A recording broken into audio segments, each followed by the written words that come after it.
وحبيبنا ومولانا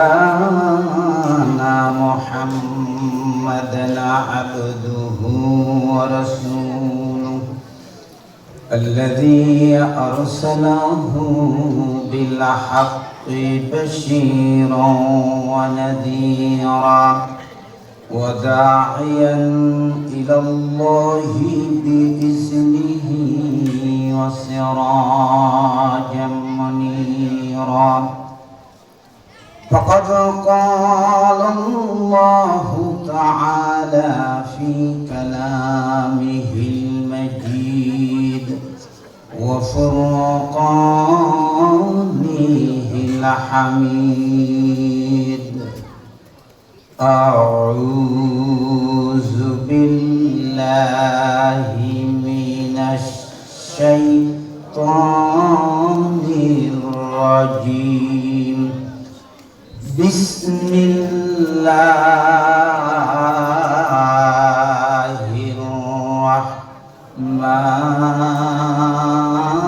الرحمن الرحيم ولقد خلقنا الإنسان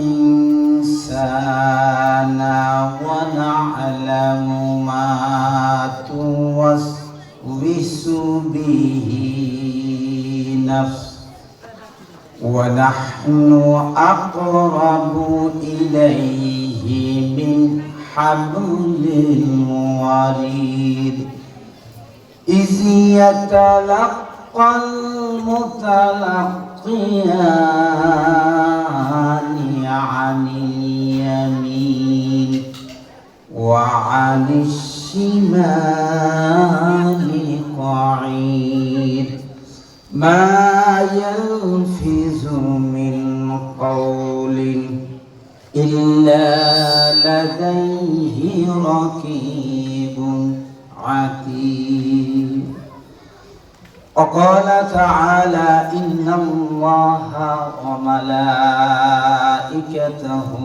يصلون على النبي يا أيها الذين آمنوا صلوا عليه وسلموا تسليما সকলে محبতের সাথে রাসূলের প্রতি দরুদ পাঠ করি আল্লাহুম্মা সাল্লি আলা মুহাম্মাদ ওয়া আলা আলি মুহাম্মাদ كما صليت على إبراهيم وعلى آل إبراهيم إنك حميد مجيد اللهم بارك على محمد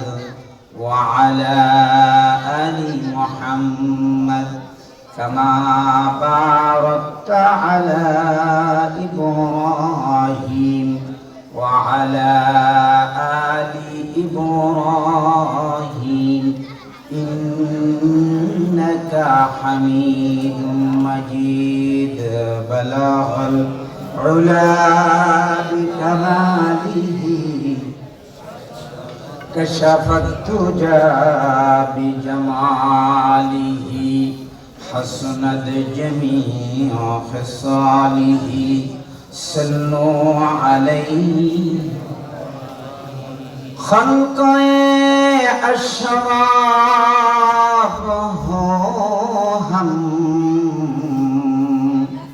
ये तेरी मेहरबानी है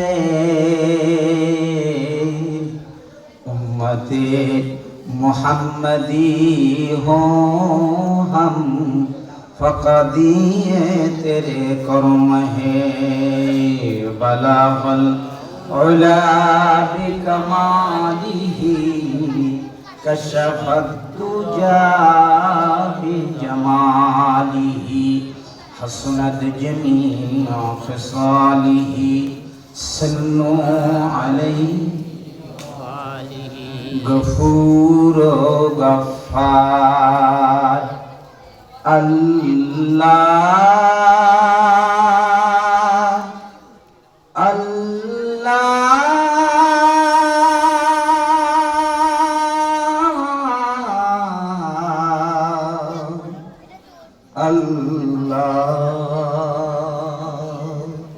আল্লাহ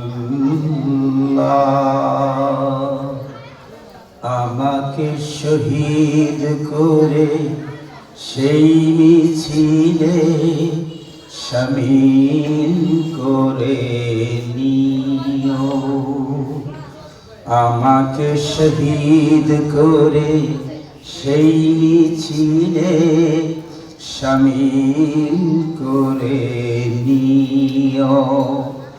যেই মিছিলের নেতা আমির হামজা,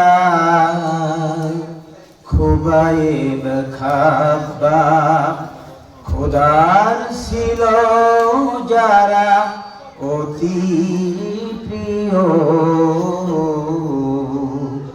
শামিল করে নিও। আমাকে শহীদ করে সেই মিছিলে শামিল করে নিও। আলহামদুলিল্লাহ। ধীপপুর নুরানিয়া হাফিজিয়া মাদ্রাসার উদ্যোগে হাফেজ ছাত্রদের পাগড়ি প্রদান উপলক্ষে 85তম বার্ষিক তাফসিরুল কোরআন মাহফিল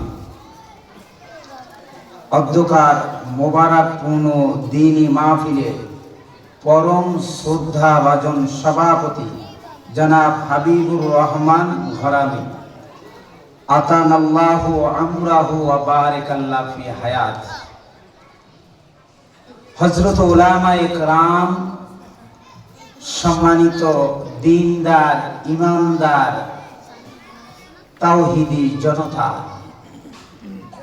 আমার সামনে উপবিষ্ট আমার স্নেহের কিশোর তরুণ যুবক এবং বয়োবৃদ্ধ বাবারা, পর্দার আড়ালে আমার সম্মানিতা মা এবং বোনেরা, আমি আমার অন্তঃস্থল থেকে আন্তরিকভাবে মোহাব্বতের সাথে আপনাদেরকে সালাম দিচ্ছি। আসসালামু আলাইকুম ওয়া রাহমাতুল্লাহি ওয়া বারাকাতুহু। আল্লাহ রাব্বুল ইজ্জাত ওয়াল জালালের দরবারে লাখো কোটি সুজুদ পেশ করছি, যিনি এই সুন্দর আয়োজনে পবিত্র কোরআন ও সুন্নাহর মাহফিলে আমাদেরকে সমবেত করলেন। এজন্য সেই মহান রব্বুল আলামিনের দরবারে কালেমাতুশ শুকরিয়া আদায় করছি। সকলেই বলি আলহামদুলিল্লাহ। দুরূদ ও সালাম সাইয়্যিদুল মুরসালিন রাহমাতাল লিল আলামিন, বিশ্ব মানবতার অগ্রদূত মুহাম্মাদুর রাসূলুল্লাহ সাল্লাল্লাহু আলাইহি ওয়াসাল্লাম, যার আনিত আল কোরআন কিয়ামত পর্যন্ত মানুষদেরকে সঠিক পথের সন্ধান দান করবে। মাগফিরাত কামনা করছি সেই সব শহীদি আত্মার যাদের অক্লান্ত পরিশ্রম, জীবনের বিনিময় ইসলামের মতো একটি সুন্দর জীবন বিধান আমরা পেয়েছি। আজ পৃথিবীতে যারা দ্বীনের দায়ী হিসেবে কাজ করে যাচ্ছে, আল্লাহ রাব্বুল ইজ্জাত ওয়াল জালাল তাদের উত্তম জাযা খায়ের দান করুক। সকলেই বলি আমিন। আরো জোরে বলি আমিন। সম্মানিত হাজিরিন, বাদ মাগরিব থেকে পর্যন্ত চমৎকার কোরআন কারীমের আলোচনা হয়েছে, আপনারা ধৈর্য সহকারে শুনেছেন।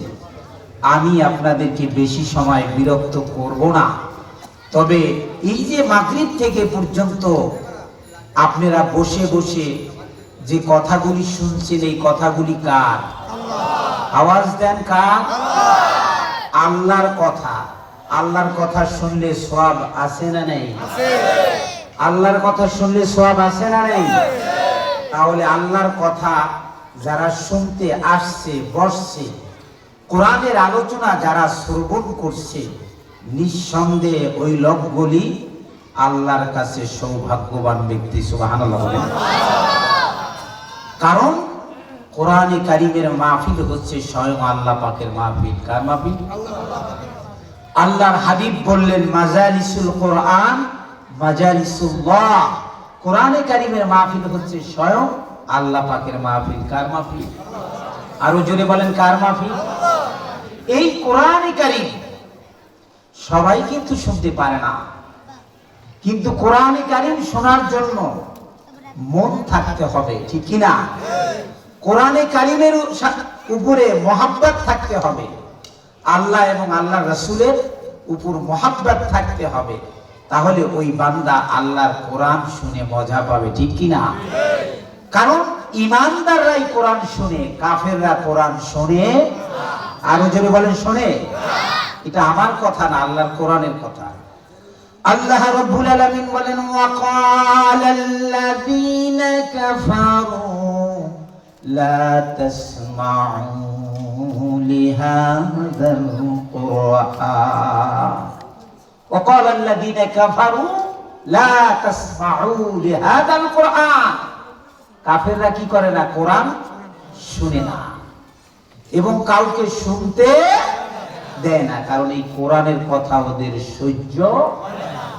পৃথিবীতে আল্লাহ পাকের অসংখ্য অগণিত মাখলুক আছে, তার ভিতরে 3টা প্রাণী আছে যারা সূর্যের আলো সহ্য করতে পারে না। সেই প্রাণী 3টা কি বলতে পারেন? সেই 3টা প্রাণী হলো, একটা হলো বাদুড়। বাদুড় চেনেন তো? গ্রামের লোক, আমরা তো বাদুড় চিনবই, কারণ বাদুড়ের স্বভাবও আমাদের আছে। একটা হলো বাদুড়, আর একটা হলো পেঁচা, আর একটা হলো চামচিকা। এই বাদুড়, পেঁচা, চামচিকা দিনের বেলা সূর্যের আলো সহ্য করতে পারে না, এই জন্য ওরা দিনের বেলা বের হয় না।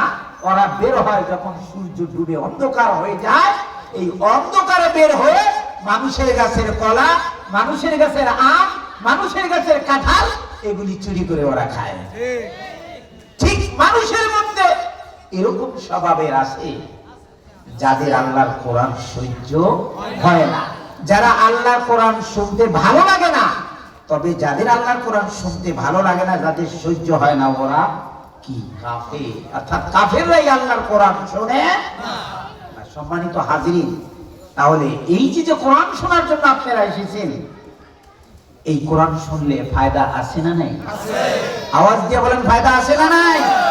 হতভাগা জাতি আমরা, কপাল পোড়া জাতি, এই কোরআন শুনি না, বুঝি না, আমল করি না, বিধায় আল্লাহ পাকের পক্ষ থেকেই আমাদের উপরে বিভিন্ন আযাব গজব অনুষ্ঠিত হয়, ঠিক না? কিছুদিন আগে ভূমিকম্প হলো না বাংলাদেশ? কঠিন ভূমিকম্প হচ্ছে, কঠিন ভূমিকম্প। যদি আর কয়েক সেকেন্ড থাকতো তাহলে ঢাকা শহরের অবস্থা করুণ হয়ে যেত। গত 23 সালে সিরিয়াতে ভূমিকম্প হলো, 1 মিনিটও হয় নাই, 50,000 লোক দুনিয়া থেকে বিদায় হয়ে গেল। এই যে ভূমিকম্প, আযাব, গজব, এগুলি কেন আসে? কিসের জন্য আসে? একটু চিন্তা করেছি আমরা? আল্লাহ রাব্বুল আলামিন বলেন ওয়ামা আসাবাকুম মিন মুসিবাতিন ফাবিমা কাসাবাত আইদিকুম ওয়া ইয়াফু আন কাসীর। আল্লাহ রাব্বুল আলামিন বলেন, তোমাদের উপরে যে বিপদ মুসিবত অর্পিত হয়, ওমা আসাবাকুম মিন মুসিবাতিন, তোমাদের উপরে যে বিপদ মুসিবত অর্পিত হয়, ফাবিমা কাসাবাত আইদিকুম, এগুলি হলো তোমাদের 2 হাতের কামাই। এগুলি তোমাদের 2 হাতের কামাই। আল্লাহ বলেন ওয়া ইয়াফু আন কাসীর। আল্লাহ পাক বলেন ওয়া ইয়াফু আন কাসীরা। আল্লাহ পাক বলেন, ও বান্দা, তোমরা যে আমল করো সেই আমল অনুপাতে আমি আল্লাহ এগুলি নাজিল করি। তবে যেই পরিমাণ আমল তোমরা করো সেইটা হিসাব করে যদি আমি দুনিয়াতে আযাব গজব নাজিল করতাম, তাহলে এই পৃথিবীতে একটা লোক শ্বাস ফেলার সুযোগ দুনিয়াতে পাইতো না, তার আগেই বিদায় হয়ে যেত। কিন্তু আল্লাহ পাক বলেন ওয়ায়াফু আন কাসীরা, বেশিরভাগ আমি আল্লাহ পাক ক্ষমা করে দেই। সুবহানাল্লাহ। আল্লাহ ক্ষমাশীল, ক্ষমা পছন্দ করেন। সুবহানাল্লাহ। এই জন্য আল্লাহ বলে আমি আমার বান্দা যে আমলগুলি করে এই অনুপাতে যদি আমি আযাব গজব দুনিয়াতে দিতাম, একটা সেকেন্ড তারা দুনিয়াতে থাকতে পারতো না। এই কারণ হলো আমি আল্লাহ রহমানুর রহিম, আমি আল্লাহ দয়া করে রহমাতের মাধ্যমে অধিকাংশগুলি আমি আল্লাহ ক্ষমা করে দেই। কিন্তু এগুলি যা নাজিল হচ্ছে এগুলি তোমার আমার দুই হাতের কামাই। কি বলে কামাই না? বলে হুজুর দুই হাত দিয়ে কি কামাই করলাম? যা করেছি তো হাত দিয়েই করেছি, ঠিক কি না? আস্তে কোন যা করেছি হাত দিয়ে, এই হাত দিয়ে ওজনে কম দিয়েছি, এই হাত দিয়ে খাদ্যে বেজাল দিয়েছি, এই হাত দিয়া জমির আইল ঠেলেছি, এই হাত দিয়া সুদের টাকা নিয়েছি, এই হাত দিয়া ঘুষের টাকা নিয়েছি, ঠিক এই হাত দিয়া মানুষ খুন করেছি। তাহলে যা করলাম তো কি দিয়ে করলাম? হাত দিয়া। এই জন্য আল্লাহ বলছেন যা কিছু দুনিয়াতে আযাব গজব আসে এগুলি তোমাদের দুই হাতের কামাই। জাহরাল ফাসাদু ফিল বাররি ওয়াল বাহরি বিমা কাসাবাত আইদিন নাস, জলে এবং স্থলে যা কিছু হচ্ছে এগুলি তোমাদের দুই হাতের কামাই। তোমরা দুই হাতে কামাই করেছো, আমি আল্লাহ পাক তোমাদের উপরে নাজিল করে দিছি। তবে যা কামাই করছো এটা যদি সব দিতাম তাহলে তুমি দুনিয়াতে এক সেকেন্ডও থাকতে পারতে না। অধিকাংশই আমি আল্লাহ ক্ষমা করে দিই। সুবহানাল্লাহ। এই জন্য ভাইরা আমার, বাবারা আমার, এই যে ভূমিকম্প, জিলজালা, যত আযাব গজব আসে এগুলি আমাদের আমল, আমলের কারণে আল্লাহ পাক এগুলি দুনিয়াতে নাজিল করে দেন, ঠিক কিনা?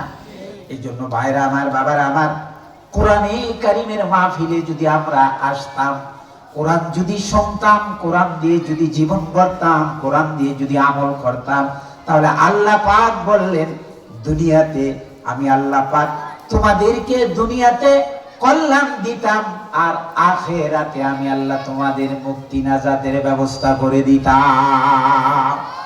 তাহলে কোরআন শুনলে ফায়দা আছে না নাই? কোরআন শুনলে ফায়দা আছে তিনটা। কয়টা? এক নাম্বার ফায়দাটা কি? এক নাম্বার ফায়দা হলো ও দুনিয়ার মানুষ, তোমরা যদি কোরআন শোনো তোমাদের এক নাম্বার ফায়দা অথবা এক নাম্বার লাভ হলো তোমরা কোরআন যত শুনবে তত তোমাদের ঈমান বাড়বে। সুবহানাল্লাহ। আল্লাহ রাব্বুল আলামিন বলেন ওয়া ইজা তুলিয়াত আলাইহিম আয়াতুহু যাদাতুহুম ঈমানা। বলেন আল্লাহু আকবার। আল্লাহ পাক বলেন যখন আমার বান্দা কোরআন শুনতে থাকে তখন আমার বান্দার ঈমান বাড়তে থাকে। আল্লাহু আকবার। তাহলে এক নাম্বার ফায়দা হলো আমরা যত কোরআন বেশি বেশি শুনবো তত আমাদের ঈমান বাড়বে। কি বাড়বে? আর ঈমান যদি বেড়ে যায়, ঈমান যদি মজবুত হয়ে যায়, আমি যদি সঠিক ঈমানদার হতে পারি, তাহলে আল্লাহ পাক বলেন ঈমানদার হলো আমি আল্লাহ পাকের আকাশ আর জমিনের উপরে আমার ঈমানদার মুমিন বান্দারা হলো শ্রেষ্ঠ সন্তান। তাহলে এক নাম্বার ফায়দা হলো কোরআন শুনলে কি বাড়ে? ঈমান বাড়ে।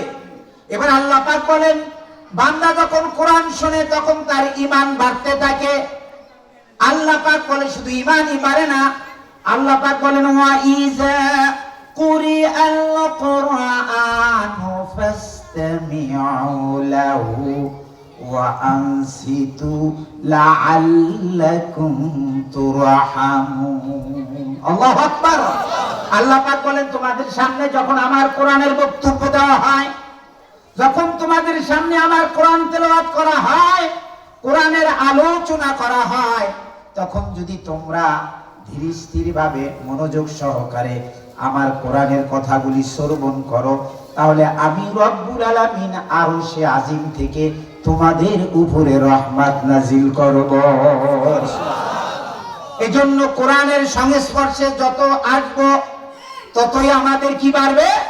ঈমান বাড়বে। শুধু ঈমান বাড়বে না, কোরআনের কাছে যত আসবো, কোরআন হলো হেদায়েতের কিতাব। কিসের কিতাব?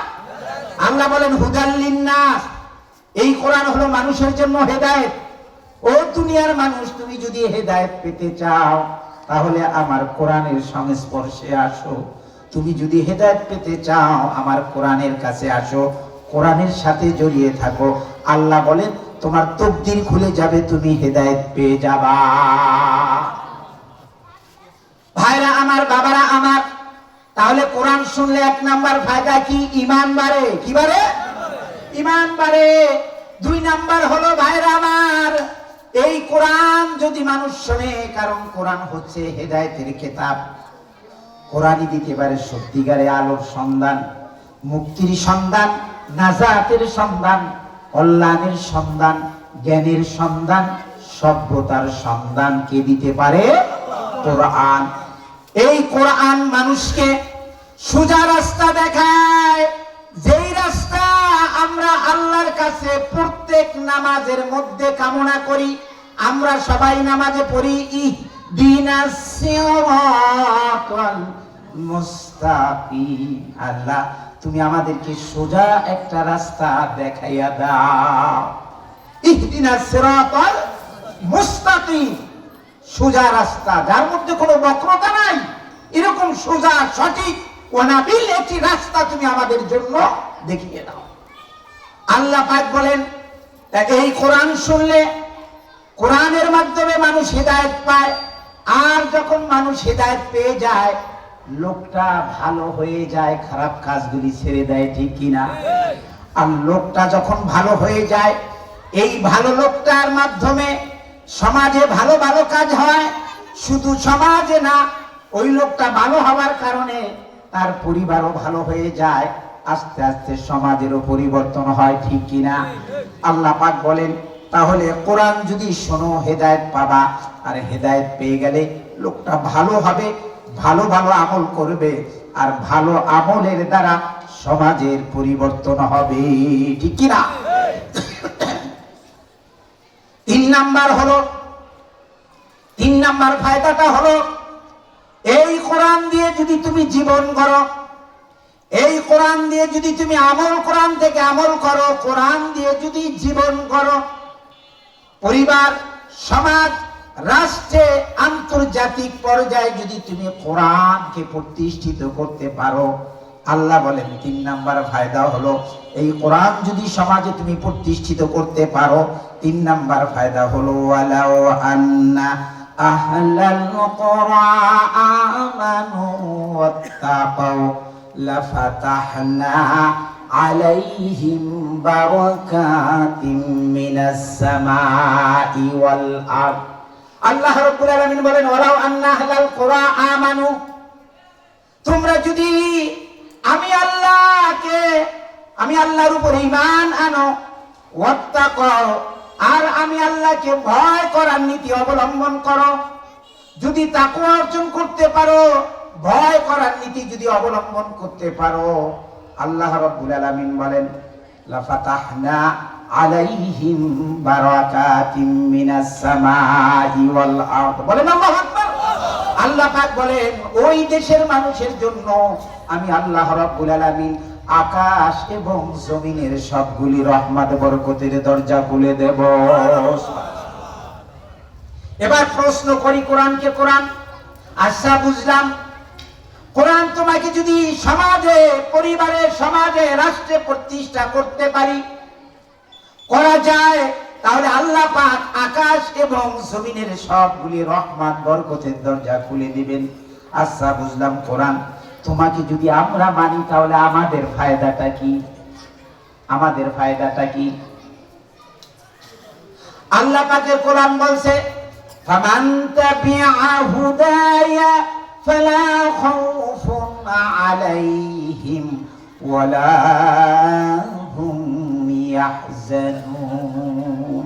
ফামান তাবিআ হুদায়া, যদি তোমরা আমার আনুগত্য করো, যদি তোমরা আমাকে মেনে নাও, ফালা খাউফুন আলাইহিম, তোমাদের কোনো ভয় থাকবে না, ওয়ালা হুম ইয়াহজানুন, তোমাদের কোনো চিন্তাও থাকবে না।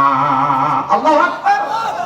তাহলে কোরআন যদি আমরা মানি তাহলে আমাদের কোনো ভয় থাকবে না, চিন্তা থাকবে না। এটা কার কথা? আরো জোরে বলেন, এটা কার কথা? আমার আল্লাহ পাকের কথা। এই জন্য ভাইরা আমার, বাবারা আমার, এই জন্য কোরআনের সংস্পর্শে আমরা যত আসব ততই আমাদের জন্য কল্যাণ, ঠিক কিনা? এই যে মাদ্রাসা, এখানে আমাদের বাচ্চারা পড়ে না? ছোট ছোট বাচ্চারা পড়ে, বাচ্চারা আল্লাহ পাকের কোরআন শিখতেছে। এটা হলো স্থায়ী মাদ্রাসা। আর কোরআনের মাহফিল যেখানে হয় এটা হলো চলন্ত মাদ্রাসা, মোবাইল মাদ্রাসা। আজকে আছে এই জায়গাটা, কালকে এরকম থাকবে না। কিন্তু এই চলন্ত মোবাইল মাদ্রাসা থেকেও মানুষ কোরআনের জ্ঞান অর্জন করে করে মানুষ আল্লাহওয়ালা হয়ে যায়, ঠিক কিনা? এই যে মাদ্রাসাতে বাচ্চারা পড়ে, দেখেন তুরস্কে একটা কবরস্থান আছে, যেটাকে আরবিতে বলা হয় মাখবার, কবরস্থান। এই গোরস্থানে একটা লোক কবর খনন করত, তার নাম হলো আব্দুল আজিজ হাফফার। হাফফার বলা হয় যারা কবর খনন করে তাদেরকে আরবিতে হাফফার বলে। আব্দুল আজিজ হাফফার তিনি ওই তুরস্কের একটা কবরস্থানে কাজ করতেন, অর্থাৎ কবর খনন করতেন। তুরস্ক না, সিরিয়া। তো এই কবর খনন করতেন, তো যত লাশ আসতো উনি ওই লাশগুলি ধইরা ধইরা যে কবরগুলি খনন করে রাখতো, ওইটার মধ্যে লাশগুলি উনি রেখে দিত নিজ হাতে।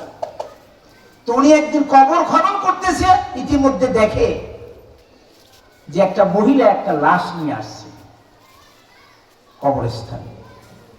তো উনি ওই লাশটা মহিলার হাত থেকে নিয়ে কবর যেটা খনন করছে ওই কবরের মধ্যে রাখবে। যেই লাশটা নিয়ে কবরের মধ্যে রাখবে, ইতিমধ্যে উনি তাকিয়ে দেখতেছে যে একদল লোক নুরানি চেহারা ঘোড়ার পিঠে সওয়ার হয়ে লোকগুলি ওনার সামনে এসে দাঁড়াইছে। সুবহানাল্লাহ বলে। উনি যখন লাশটা কবরের মধ্যে সরাই দিবেন, ইতিমধ্যে ওই নুরানি চেহারার লোকগুলি তার হাত থেকে লাশটা নিয়ে চলে গেছে। উনি যেই কবরে রাখবেন ওই কবরের দিকে উনি তাকাইলেন, কবরের ভিতরে। আব্দুল আজিজ হাফফার বলেন, উনি কবরের দিকে তাকাইলেন, তাকাইয়া একটা দৃশ্য উনি দেখলেন যা জীবনে কোনোদিন দেখে নাই। উনি দেখতে পেলেন যেই লোকগুলি ওনার হাত থেকে লাশটা নিয়ে গেল, নুরানি চেহারার মানুষগুলি ওই কবরের দিকে যখন কবরের ভিতরে তাকালেন, তাকাইয়ে দেখতেছে ওই কবরের নিচে অর্থাৎ তলদেশে বিশাল বড় একটা ফুলের বাগান। ওই নুরানি চেহারার লোকগুলি ওই লাশটা নিয়ে ওই বাগানের মধ্যে ঢুকে গেল। আল্লাহ নবী বলেছেন হাদিসে, কবর হুফারুম মিন হুফারিল্লাহ আও রাউতুম মিন রিয়াদিল জান্নাহ। কবরটা হয়ে যাবে কারো জন্য জাহান্নামের গর্ত, আবার কবরটা কারো জন্য হয়ে যাবে জান্নাতের বাগান। সুবহানাল্লাহ। উনি আশ্চর্য হয়ে গেল, কি দৃশ্য দেখলেন। কিন্তু এদিকে তাকায় দেখে যেই মহিলাকে ওনার হাতে লাশ দিলেন ওনাকে আর দেখে না। উনি চিন্তা করতেছে, এরকম দৃশ্য তো আমি আমার জীবনে কোনোদিন দেখি নাই। ঠিক 1 বছর পরে আবার ওই মহিলা আর একটা লাশ নিয়ে আসছে। লাশ নিয়ে এসে ওই কবরস্থানে ঢুকছে। আব্দুল আজিজ হাফফার তিনি ওই মহিলাকে দেখে আবার তিনি আগাইলেন। আগানোর পরে ওই মহিলাটির হাত থেকে আবার ওই লাশটা নিলেন। লাশ নিয়ে আজকে আবার পূর্বের ন্যায় আর একটা কবর খনন করছে, ওই কবরের মধ্যে লাশটা রাখবে। ইতিমধ্যে দেখে পূর্বের ন্যায় একদল লোক নুরানি চেহারা, পাগড়ি মাথায়, ঘোড়ার পিঠে সওয়ার, ওই লোকগুলি ওনার হাত থেকে কবরে রাখার আগে লাশটা ওনার হাত থেকে নিয়ে গেল। এবার যখন লাশটা হাত থেকে নিয়ে গেল, উনি আবার ওই কবরের দিকে তাকাইলেন, তাকাইয়া দেখে পূর্বের ন্যায় উনি যে দৃশ্য দেখেছে ঠিক আজকে ওই কবরটার মধ্যে ওরকম একটা দৃশ্য উনি দেখতেছে। আল্লাহু আকবার। কিন্তু আজকে ওই মহিলার যায় নাই, ওনার পাশে দাঁড়িয়ে আছে, কিন্তু মহিলা তো ওই দৃশ্য দেখতেছে না। এবার আব্দুল আজিজ হাফফার মহিলাটিকে জিজ্ঞাসা করলো, মা তুমি কে? আর তুমি যে লাশ নিয়ে এসেছো এখানে, এই লাশগুলি কার? তবে 1 বছর আগে তুমি একটা লাশ নিয়ে এসেছিলে, ঠিক 1 বছর পরে তুমি আর একটা লাশ নিয়ে এসেছো।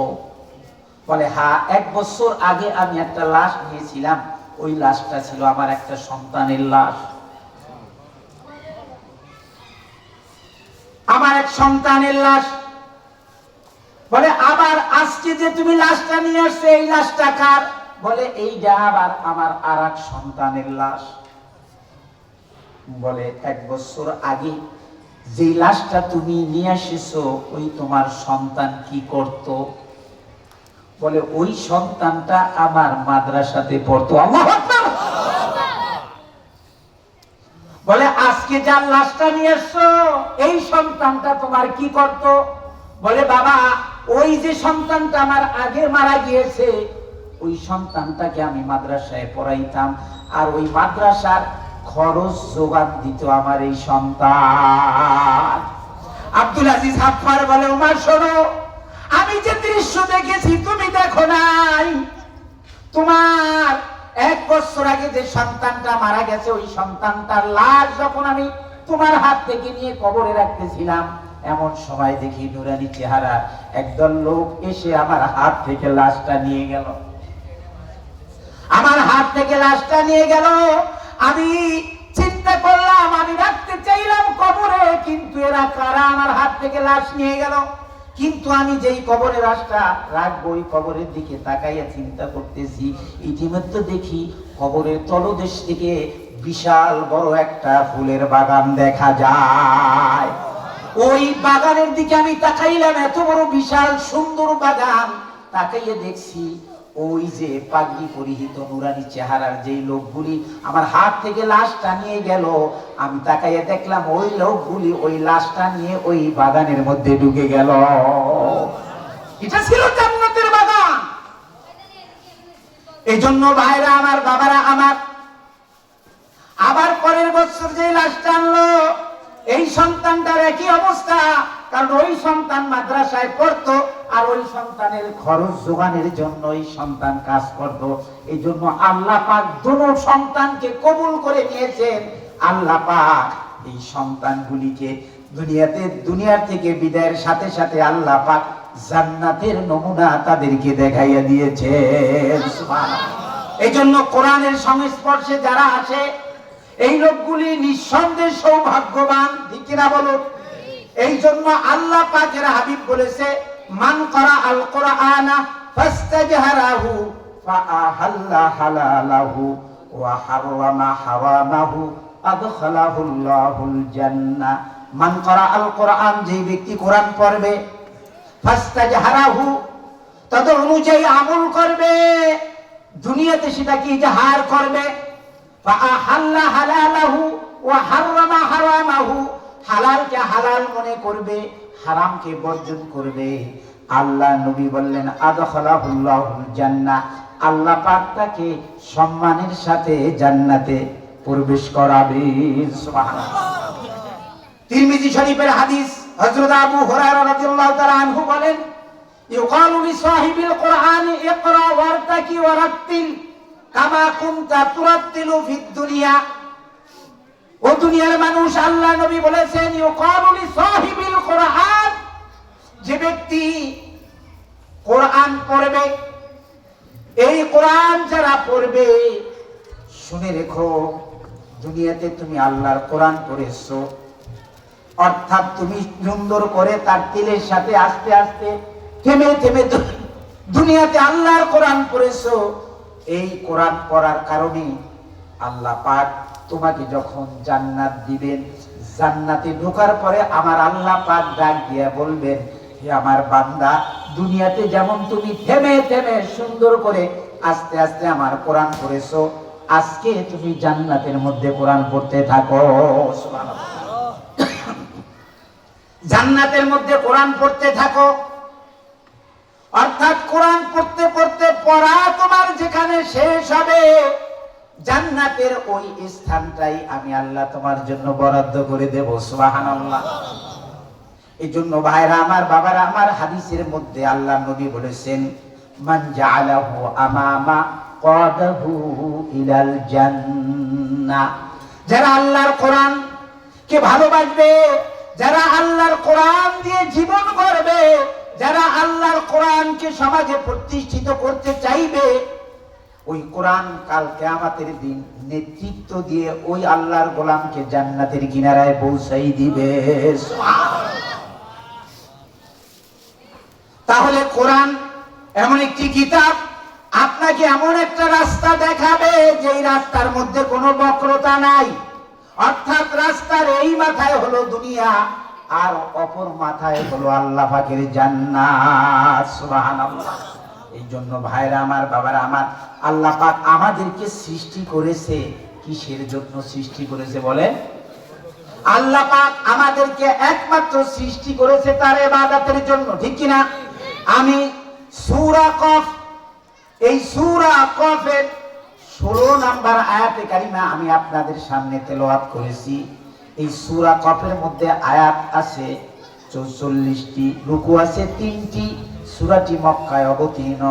আমি এই 44টি আয়াতের মধ্যে থেকে 16 নাম্বার আয়াতে কারিমা তেলাওয়াত করেছি।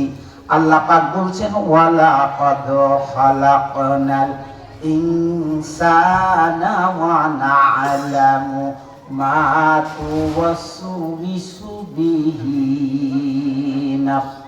ওয়ালা কদ খালাকনাল ইনসান, আমি মানুষ সৃষ্টি করেছি। আমাদেরকে সৃষ্টি করছেন কে? আল্লাহ। আরো জোরে বলেন, আমাদেরকে সৃষ্টি করছেন কে? আল্লাহ। ওয়ালা কদ খালাকনাল ইনসান, আমি মানুষকে সৃষ্টি করেছি। ওয়া না'লামু, আমি জানি, মা তুওয়াসবিসু বিহি নাফস, মানুষের অন্তরে যে কুমন্ত্রণা দেয়, ওয়াসওয়াসা দেয়, এটা আমি আল্লাহ জানি। কে জানে? আল্লাহ।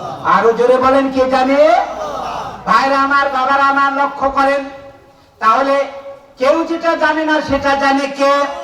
কেউ যেটা দেখে না সেটা দেখে কে? কেউ যেটা দেয় না সেটা দেয় কে? আল্লাহ পাক। এই জন্য আল্লাহ পাক বলে, বান্দা, তোমার অন্তরে যে কুমন্ত্রণা দেয়, ওয়াসওয়াসা দেয়, এটা আমি আল্লাহ জানি। ঠিক কি না? আমরা এখানে কেন বসে আছি এটা আল্লাহ জানেন না? আল্লাহ জানেন কিনা বলেন? ভাইরা আমার, বাবারা আমার, দেখেন, এই পৃথিবীতে একমাত্র সৃষ্টি হলো মানুষ। সুবহানাল্লাহ বলেন। এই পৃথিবীর একমাত্র সৃষ্টি হলো মানুষ। যারা জন্মের আগে শুনতে পায়, সুবহানাল্লাহ, কেমন কথা, মানুষ জন্মের আগে শুনতে পায়, এই কথা তো আজ পর্যন্ত শুনি নাই, কিন্তু বিজ্ঞান প্রমাণ করে দিয়েছে যে পৃথিবীর একমাত্র সৃষ্টি মানুষ, যারা জন্মের আগে শুনতে পায়। আল্লাহু আকবার। ভাইরা আমার, বাবারা আমার, এই যে মানুষ জন্মের আগে শুনতে পায়, এই কথা আজকে বিজ্ঞান প্রমাণ করলো। সূর্য জন্মের 6 ঘন্টা পরে শুনতে পায়,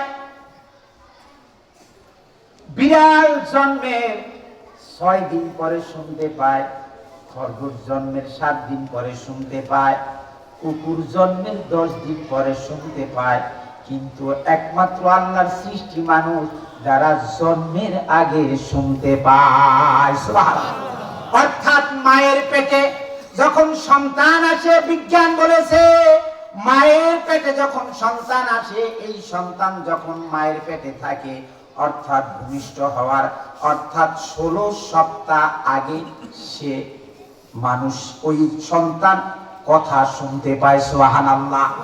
অর্থাৎ জন্মের 16 সপ্তাহ মানে 4 মাস আগে সন্তান মায়ের পেট থেকে কথা শুনতে পায়। সুবহানাল্লাহ। ভাইরা আমার, বাবারা আমার, কঠিন কথা, আজকে আমাদের সন্তানগুলি কেন খারাপ হয়?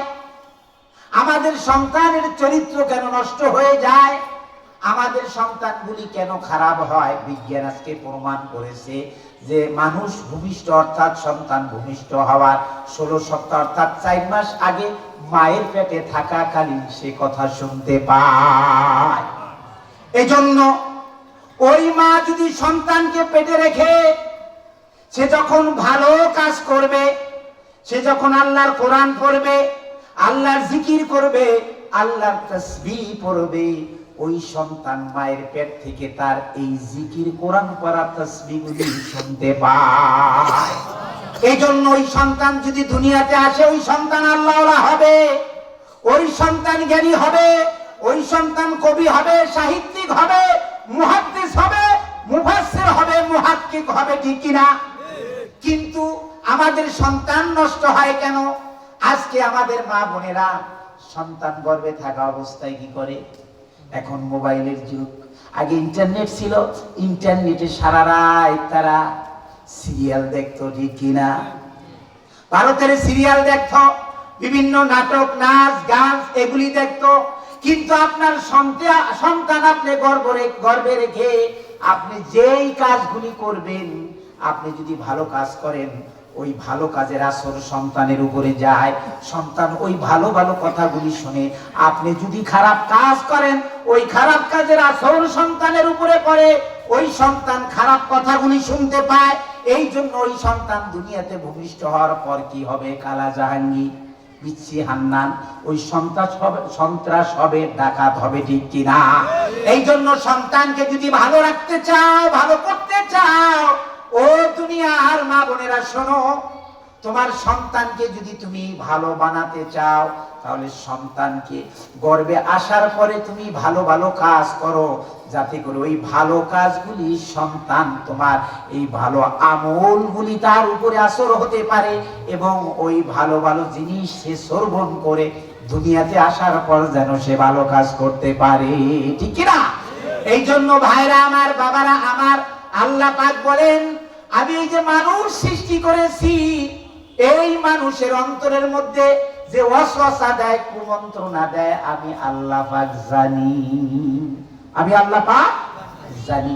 এই জন্য ভাইরা আমার, বাবারা আমার, তাহলে মানুষ হলো আশরাফুল মাখলুকাত, সৃষ্টির সেরা। মানুষ হলো কি? সৃষ্টির সেরা। এই পৃথিবীতে মানুষ এসেছে কার হুকুমে?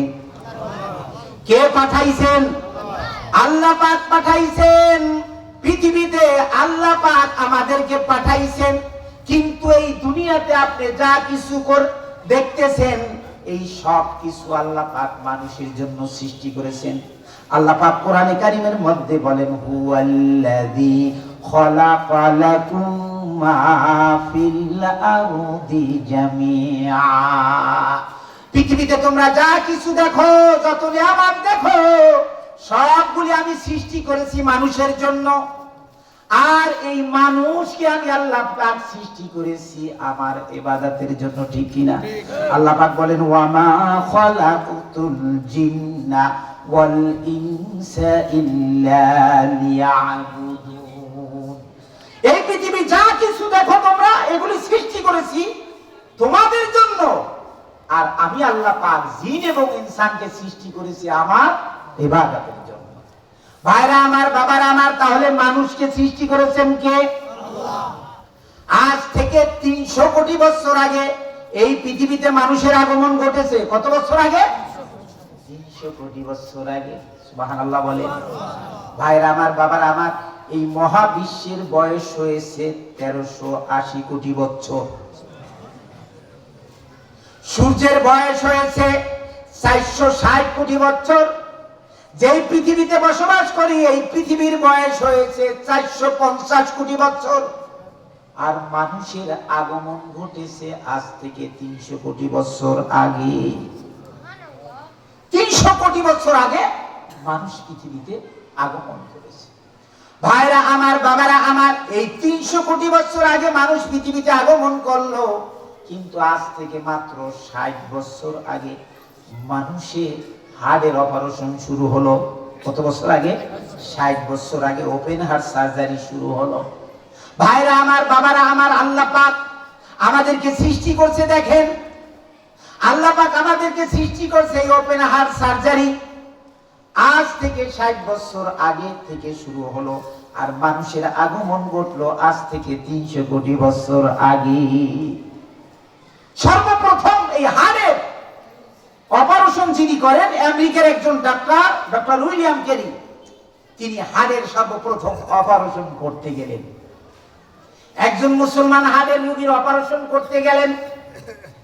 অপারেশন করতে গিয়ে ভাইরা আমার, বাবারা আমার, উনি যখন তার বুকটা ফাড়লেন, ফাড়ার পরে যখন হাড়ের অপারেশন করবেন, তিনি হাড় অপারেশন করতে গিয়ে তিনি দেখতে পেলেন ওই হাড়ের উপরে আল্লাহ শব্দটা খোদাই করে লেখা। আল্লাহু আকবার। উনি চিন্তা করলেন হাড়ের উপরে এই আল্লাহ শব্দটা কোথা থেকে আসলো। উনি এটা নিয়ে গবেষণা করতে লাগলেন, কিন্তু গবেষণা করতে করতে এক পর্যায়ে উনি পেয়ে গেলেন যে মুসলমানের হাড়ের মধ্যে আল্লাহ শব্দটা লেখা দেখা যায়, এই আল্লাহ শব্দটা কোথা থেকে আসলো। ভাইরা আমার, বাবারা আমার, এই হাড়ের মধ্যে মৌলিক রগ আছে 8টা। কয়টা? 8টা। লালন সাই একটা গান গাইছিল, যদিও লালন সাই তিনি একটা গান গাইছেন এক সময়, 8 কোটরি 9 দরজা, আছে না গানটা? আধ্যাত্মিক কথা, কিন্তু 8 কোটরি 9 দরজা। হাড়ের মৌলিক রগ আছে 8টা। আল্লাহু আকবার। এই 8টা রগ হাড়ের মৌলিক রগ। এই হাড় আপনার সারা শরীরে রক্তটাকে পাম্প করছে। এটা একটা জেনারেটর, সিস্টোলিক, ডায়াস্টোলিক, সংকোচন, সম্প্রসারণ, সংকোচন, সম্প্রসারণ। এই হার্ট সেকেন্ডে 8500 কিলোমিটার বেগে আপনার মাথার তালু থেকে পা পর্যন্ত আপনার রক্তকে পাম্প করে পৌঁছাই দিচ্ছে। সুবহানাল্লাহ। হার্টটা সব সময় এরকম করছে, সংকোচন, সম্প্রসারণ, সিস্টোলিক, ডায়াস্টোলিক, এটা করতেছে সব সময়।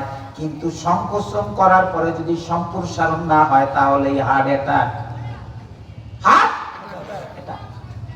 ভাইরা আমার, বাবারা আমার, ডক্টর উইলিয়াম কেরি দেখো হাড়ের উপরে আল্লাহ শব্দটা লেখা। ও দুনিয়ার মানুষ, তুমি যদি সব সময় আল্লাহর জিকির করো, তুমি যদি আল্লাহকে স্মরণ করো, তাহলে তোমার হাড় তরুতাজা থাকবে, তোমার ঈমান বাড়বে, হাড়ের ব্যাধি হবে না। ডক্টর উইলিয়াম কেরি গবেষণা করতে করতে এক পর্যায়ে পেয়ে গেলেন যে হাড়ের উপরে আল্লাহ শব্দটা কেন আসলো।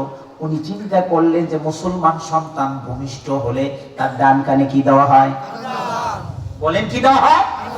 আজান। বাম কানে কি দেওয়া হয়? ইকামত। আজানের প্রথম শব্দ কি? আল্লাহু আকবার। ইকামতের প্রথম শব্দ আল্লাহু আকবার। আমাদের নামাজ শুরু হয় কি দিয়া? আল্লাহু আকবার। তাহলে আমরা শুরু হলো আমাদের আল্লাহু আকবার দিয়া। ডান কানে আজান, বাম কানে ইকামত। আজানের প্রথম শব্দ আল্লাহু আকবার, আবার ডান কানে ইকামত, ইকামতেরও প্রথম শব্দ আল্লাহু আকবার। নামাজের প্রথম শব্দ আল্লাহু আকবার। জীবনের শেষ নামাজ যেটি পড়া হয়, যেটাকে আমরা জানাজার নামাজ বলি, বিদায়ের যে নামাজটি পড়া হয়, ওই নামাজের প্রথম শব্দ আল্লাহু আকবার। তাহলে আল্লাহু আকবার দিয়ে শুরু, আবার আল্লাহু আকবার দিয়েই শেষ, ঠিক কি না? ভাইরা আমার, বাবার আমার, ডক্টর উইলিয়াম কেরি দেখলেন যে মুসলমান সন্তানের ডান কানে যখন আজান দেওয়া হয়, বাম কানে ইকামত দেওয়া হয়, ওই আজানের প্রথম শব্দ আল্লাহু আকবার। যখন কোন লোক ওই সন্তানের কানে আল্লাহু আকবার শব্দটা বলে দেয়, ওই সন্তানের কানের কর্ণকুহরের ভিতর দিয়ে আল্লাহ শব্দটা গিয়ে তার হাড়ে স্পর্শ করে। আল্লাহু আকবার। আর যখনই তার হাড়ে স্পর্শ করে, তখনই আল্লাহ পাক তার কুদরতের মাধ্যমে ওই হাড়ের উপরে আল্লাহ শব্দটা লিখে দেয়। এই জন্য আল্লাহর নাম নিলে ঈমান বাড়ে। কি বাড়ে? وَإِذَا تُلِيَتْ عَلَيْهِمْ آيَاتُهُ زَادَتْهُمْ ঈমানা। ঠিক কি না? অর্থাৎ তুমি যখন কোরআন শুনবা, আল্লাহর জিকির করবা, তখন তোমার ঈমান বাড়বে। 8 কুঠুরি, 9 দরজা। দরজা কয়টা? 9টা। মানুষের শরীরে 9টা ছিদ্র আছে। কয়টা ছিদ্র? 9টা ছিদ্র। বলে 9টা ছিদ্র কোথায়? এবার লক্ষ্য করেন। 2 কান, 2 চোখ, 2 নাক। কয়টা? 6টা। মুখ একটা, 7টা। পেশাবের রাস্তা একটা, পায়খানার রাস্তা একটা। ভাইরা আমার, বাবারা আমার, কখনো চিন্তা করি নাই আপনি আমি দুনিয়ার থেকে যখন বিদায় নিয়ে যাব, এইটা 9টা ছিদ্রর যে কোনো ছিদ্র দিয়ে আল্লাহ আপনার আমার রূহটা বের করে নিয়ে যাবে। আল্লাহ যে এই ছিদ্র দিয়া চান, ওই ছিদ্র দিয়া আপনার আমার রূহটা বের করে নিয়ে যাবে। আপনি লক্ষ্য করেন, অনেক মানুষ দেখবেন মৃত্যুর সময়, অনেক মানুষ দেখবেন মৃত্যুর সময় উপরের দিকে তাকায়, উপরের দিকে তাকায়, চোখ মেলে উপরের দিকে বারবার তাকায়, অর্থাৎ তার রূহটা চোখ দিয়ে আল্লাহ পাক বের করে নিয়ে যাবে। অনেক মানুষ দেখবেন মৃত্যুর সময় গালটা বাঁকা হয়ে যায়, হাত খিচকি দিয়ে থাকে, যার রূহটা গাল দিয়ে আল্লাহ পাক বের করে নিয়ে যাবে। অনেকের মাইয়াতকে দেখা গেছে গোসল করানোর সময় দেখা যায় মাইয়াত পেশাব করে দেয়, পায়খানা করে দেয়। ভাইরা আমার, পায়খানার রাস্তা দিয়ে রূহটা বের হয়ে যাবে, পেশাবের রাস্তা দিয়ে যখন বের হয়ে যাবে। ভাইরা আমার, বাবারা আমার, এজন্য ইমানদার মুমিন মুত্তাকি ব্যক্তি যারা হবে, তাদের রূহটা আল্লাহ পাক এমন রাস্তা দিয়ে নিবে যে ওই লোকটা 1 মিনিটের জন্য টের পাবে না। এই জন্য ভাইরা আমার, বাবারা আমার, আল্লাহ পাক মানুষকে এমন ভাবে সৃষ্টি করেছেন, মানুষ হলো আশরাফুল মাখলুকাত, সৃষ্টির সেরা। ঠিক কিনা? যেই আল্লাহ আপনাকে আমাকে এত সুন্দর করে সৃষ্টি করেছেন, ওই আল্লাহ কত সুন্দর। তোমার সৃষ্টি যদি হয় এত সুন্দর, না জানি তাহলে তুমি কত সুন্দর, কত সুন্দর। তোমার সৃষ্টি যদি হয় এত সুন্দর, না জানি তাহলে তুমি কত সুন্দর, কত সুন্দর। যে পাখি পালিয়ে গেল সুদূরে, যে নদী হারিয়ে গেল তেপান্তরে,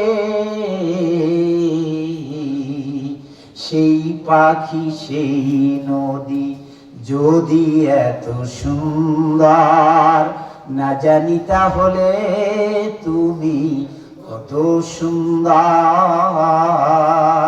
কত সুন্দর। আল্লাহু আকবার। আল্লাহর সৃষ্টি নৈপুণ্য নিয়ে যদি চিন্তা করেন, 1 ঘন্টা চিন্তা করবেন যে আল্লাহ কত সুন্দর, পৃথিবী কত সুন্দর করে বানাইছে, আমাকে কত সুন্দর করে বানাইলো, আকাশ কত সুন্দর করে বানাইলো, গ্রহ নক্ষত্র কত সুন্দর করে বানাইলো। আপনি যদি 1 ঘন্টা আল্লাহর সৃষ্টি নৈপুণ্য নিয়ে চিন্তা গবেষণা করেন, 60 বছর দাঁড়িয়ে দাঁড়িয়ে নফল নামাজ, নফল ইবাদত করলে যেই সওয়াব হইতো, আপনার আমল নামায় সেই সমপরিমাণ সওয়াব আল্লাহ লিখে দেন। আল্লাহ এই জন্য বলেন, খলাকাল ইনসান, আমি মানুষকে সৃষ্টি করেছি। ও দুনিয়ার মানুষ, তুমি তাকাও, আমার সৃষ্টির দিকে তাকাও, তুমি কোনো ভুল খুঁজে পাবে না, পাওয়া যাবে না। আল্লাহ পাক বলেন, মা তারা ফি খালকির রহমানি মিন তাফাউত ফারজি'ল বাসার হাল তারা মিন ফুতুর। মা তারা ফি খালকির রহমান, তুমি রহমানের সৃষ্টির মধ্যে কোনো ভুল ধরতে পারবে না, ভুল খুঁজে পাবে, পাওয়া যাবে? বলে পাওয়া যাবে। আপনার মাথা থেকে পা পর্যন্ত আপনি লক্ষ্য করেন আল্লাহ আপনাকে কত সুন্দর করে বানাইছে। সুবহানাল্লাহ। একজন আল্লাহর ওলি, উনি কোথাও সফরে যাচ্ছিলেন, তো হাঁটতে হাঁটতে অনেক দূর হাঁটার পরে ক্লান্ত হয়ে গেছে। তো উনি চিন্তা করলেন, একটু বিশ্রাম করি, তারপর আবার হাঁটা শুরু করব। মুসাফির মানুষ, সফরে যাচ্ছে। তাই কিছু দূর আগানোর পরে দেখি কি যে একটা বড় একটা বট বৃক্ষ গাছ দেখা যায়। তুমি চিন্তা করলেন ওই গাছটার ছায়ায় যাই একটু বিশ্রাম করি, ক্লান্ত হয়ে গেছি, একটু বিশ্রাম। তো উনি হাঁটতে হাঁটতে ওই গাছের ছায়া দিয়ে বসলেন। আল্লাহর ওলি মানুষ তো, বসার পরে ওনার নজর গেল ওই এত বড় বিশাল বড় বট গাছ, ওই গাছের দিকে ওনার নজর গেল। নজর দিল, যাওয়ার পর উনি তাকাই দেখে এত বড় একটা বিশাল বট গাছ, তার ফলটা খুবই ছোট।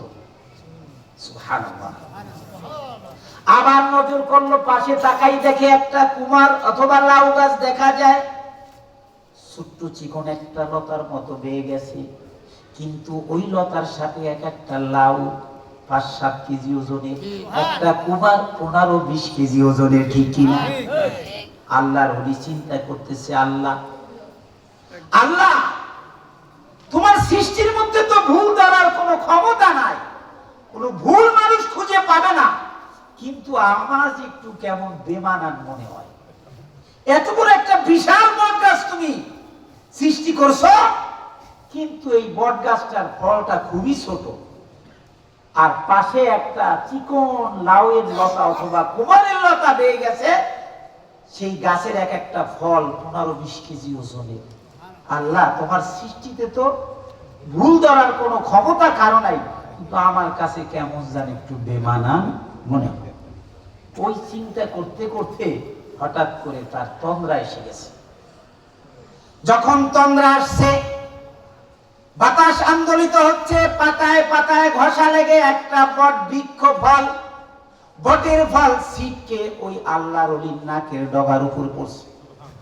যখনই ডগার উপর পড়ছে, লাফ দিয়ে বলছে আল্লাহু আকবার, আল্লাহু আকবার, বলছে আল্লাহ আমি জবাব পেয়ে গেছি, আল্লাহু আকবার, আল্লাহ আমি জবাব পেয়ে গেছি। তুমি বলেছো মা তারা ফি খালকির রহমান, রহমানের সৃষ্টির মধ্যে তুমি ভুল খুঁজে পাবে না। ফারজিল বাসার, তুমি তাকাও, যতবার তুমি তাকাবে তোমার চোখ ক্লান্ত শ্রান্ত হয়ে ফিরে আসবে, কিন্তু রহমানের সৃষ্টির মধ্যে তুমি ভুল খুঁজে পাবে না। আল্লাহ আমি জবাব পেয়ে গেছি। তুমি যেই বট বৃক্ষ গাছটা সৃষ্টি করেছো, এটা মানুষের বিশ্রামের জন্য সৃষ্টি করেছো। মানুষ খেতে খামারে কাজ করে, প্রচন্ড রোদ যখন দেখে বড় গাছ অথবা বট গাছ, ওই গাছের ছায়ায় যায় বিশ্রাম করার জন্য, একটু সময় বসার জন্য যায়। কিন্তু ওই ফলটা যদি কুমারের মতো হইতো আর লাউয়ের মতো হইতো, তাহলে যত দূর থেকে আমার নাকের উপরে পড়েছিল, আল্লাহ আমিও যাইতাম, আমার নাকও যাইতো। আল্লাহ তোমার সৃষ্টির মধ্যে কোনো, এই জন্য কবি বলেছেন 800 কোটি বনি আদম বাস করি ধরা রঙ্গে, হাতের লেখা মুখের চেহারা মিলে না কারো সঙ্গে, আরো মিলে না গলার আওয়াজ, আরো মিলে না গলার আওয়াজ, বুড়ো আঙ্গুলের টিপ, আল্লাহ তাআলা একজন আছে প্রমাণগুলি ঠিক। ভাইরা আমার, বাবারা আমার, খলাকাল ইনসান, আল্লাহ বলেন আমি মানুষ তোমাদেরকে বানাইলাম। কিভাবে বানাইলাম একটু চিন্তা করো। এই রহমানের ইবাদত করে তো তুমি শেষ করতে পারবে না, শেষ করার কথা না। আমি আল্লাহ তোমাকে কিভাবে সৃষ্টি করলাম, সুবহানাল্লাহ। মানুষকে আল্লাহ পাক সৃষ্টি করেছেন, কিন্তু আল্লাহ পাক 5টি জিনিস এমন ভাবে আল্লাহ পাক মানুষের সৃষ্টি করেছেন, একজনের সাথে আরেকজনের কিয়ামত পর্যন্ত মিলবে না। আল্লাহু আকবার। মৌলিক 5টি জিনিস আল্লাহ পাক এমন ভাবে সৃষ্টি করেছে যে একজনের সাথে আরেকজনের কিয়ামত পর্যন্ত মিল হবে না। এই জন্য কবি এই কথাটা বলছেন, 800 কোটি বনি আদম বাস করি ধরা রঙ্গে, হাতের লেখা মুখের চেহারা মিলে না কারো সঙ্গে, আরো মিলে না গলার আওয়াজ, বুড়ো আঙ্গুলের টিপ, আল্লাহ তাআলা একজন আছে প্রমাণগুলি ঠিক। এই 5টি মৌলিক জিনিস আল্লাহ এমন ভাবে সৃষ্টি করেছে যে একজনের সাথে আরেকজনের কিয়ামত পর্যন্ত কি হবে না, মিল। 1 নাম্বার হলো গলার আওয়াজ। আল্লাহু আকবার বলেন। আল্লাহ পাক আপনার আমার আওয়াজ এমন ভাবে আল্লাহ পাক সৃষ্টি করেছেন যে একজনের আওয়াজের সাথে আর একজনের আওয়াজের মিল হবে না। যদি মিলে যাইতো, বিপদ আছে ছিল কিনা? যদি বিপদ মিলে যাইতো তাহলে বিপদ হইতো কিনা? কেমনে বিপদ হইতো? দেখো, ধরেন সকলের গলার আওয়াজ যদি এক হয়ে যাইতো, এখন আপনি ধরেন বাড়ির থেকে কোথাও দূরে গেছেন, আপনার স্ত্রী একা বাড়িতে, রাত 12টা অথবা 1টায় আপনার বাড়িতে ডাকাত পড়েছে, ডাকাত ঢুকেছে, ডাকাত ঢুকে দরজার সামনে যাই বলতো দরজা খোলো, কিন্তু যদি আওয়াজ দেয় আপনার স্ত্রী ঠিক পাবে কি পাবে না? কারণ আপনার গলার আওয়াজের সাথে তার গলার আওয়াজ মিলবে। যদি মিলে যেত তাহলে তো দরজা খুলে দিত, আর দরজা খুলে দিলে কি হইতো? আপনার মাল সামানা সব লুটপাট করে নিয়ে যাইতো, এমনকি কোনো দুর্ঘটনাও ঘটাইয়া ফেলতো, ঠিক কিনা?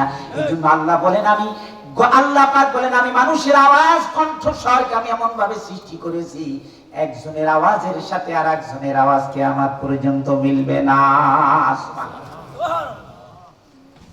2 নাম্বার হলো জিহবা। এই যে মুখের মধ্যে একটা জিহবা আছে না, 357টা রেখা আছে এই জিহ্বাটার মধ্যে। আল্লাহু আকবার।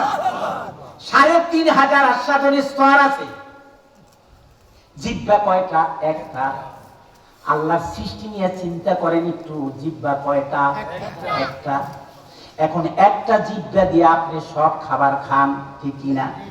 কিন্তু যখন কোনো খাবার খান, আপনার এক একটা খাবারে এক এক ধরনের স্বাদ পাওয়া যায় কিনা? গরুর গোশতের এক রকমের স্বাদ, মুরগির গোশতের এক রকমের স্বাদ, ইলিশ মাছের এক রকমের স্বাদ, ঠিক কিনা? টক এক রকমের স্বাদ, ঝাল এক রকমের স্বাদ, মিষ্টি এক রকমের স্বাদ। জিহ্বা কয়টা? একটা। জিহ্বা দিয়ে আল্লাহ 1000 রকমের টেস্ট নেওয়ার আল্লাহ পাক ক্ষমতা দিয়ে দিলেন। এই 357টা রেখা আছে জিহ্বার মধ্যে। কিয়ামত পর্যন্ত একজনের জিহ্বার রেখার সাথে আর একজনের জিহ্বার রেখার মিল হবে না।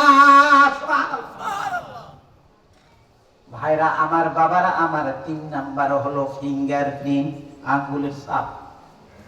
আঙ্গুলের ছাপ দেন না?